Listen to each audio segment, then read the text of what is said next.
السلام علیکم۔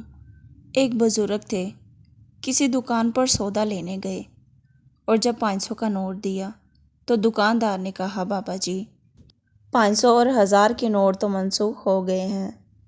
بابا جی رونے لگ گئے۔ دکاندار نے کہا، آپ روئیں نہیں، میں آپ کو ویسے ہی سودا دے دیتا ہوں۔ فرمایا، نہیں، مجھے سودے کی ضرورت نہیں۔ اتنا روئے کہ لوگ حیران۔ کسی نے کہا، بابا جی اتنا کیوں رو رہے ہو؟ اگر وہ آپ کو سودا نہیں دیتا تو ہم پیسے تبدیل کر دیتے ہیں اور آپ سودا لے جائیں۔ وہ کہنے لگے، بچوں میں اس لیے نہیں رو رہا کہ آج 1000 500 کے نوٹ منسوخ ہو جانے سے سودا نہیں ملے گا۔ میں تو اس بات پر رو رہا ہوں کہ مجھے یہ خیال آیا کہ میں نے کچھ رقم جمع کی تھی، آج میں اس کے عوض سودا لینے آیا، لیکن جب میں دکاندار کے پاس آیا تو دکاندار نے کہا یہ نوٹ منسوخ شدہ ہیں۔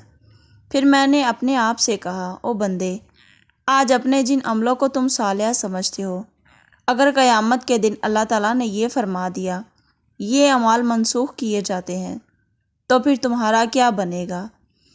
دنیا میں تو میں اور بھی پیسے لے لوں گا، سودا خرید لوں گا، مگر آخرت میں تو اور عمل نہیں لا سکوں گا۔